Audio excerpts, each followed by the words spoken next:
कर्पूरा देवी के पिता आनंदपाल दिल्ली के उत्तराधिकारी थे। उन्होंने अपने नाती यानी पृथ्वीराज चौहान की वीरता को देखते हुए उन्हें दिल्ली का उत्तराधिकारी बनाने का प्रस्ताव दिया। पृथ्वीराज चौहान के नाना आनंदपाल की मृत्यु के बाद सन 1160 ईस्वी में पृथ्वीराज चौहान दिल्ली के राज सिंहासन पर बैठे और कुशलता पूर्वक उसे संभाला। अपने साम्राज्य को मजबूती देने के लिए उन्होंने कई अभियान चलाए, जिसमें वो सफल हुए। पृथ्वीराज चौहान के जीवन की सबसे महत्वपूर्ण घटनाओं में से एक रानी संयोगिता और पृथ्वीराज चौहान की प्रेम कहानी भी है।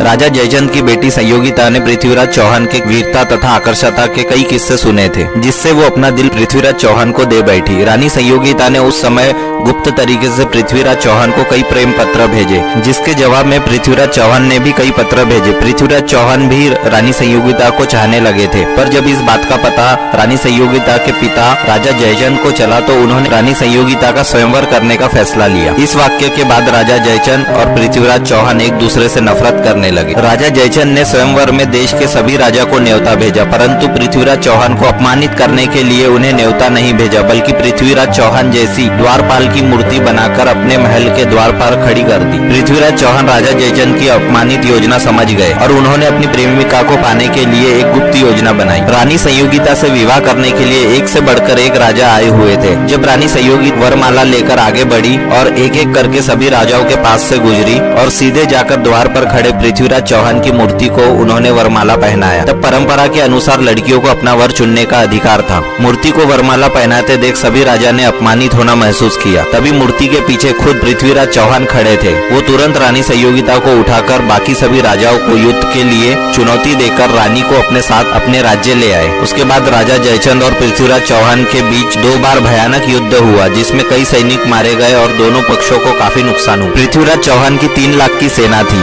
वे बहुत ही रफ्तार से अपने साम्राज्य का विस्तार कर रहे थे। उनकी इच्छा थी कि पंजाब को भी वो अपने अधीन कर ले।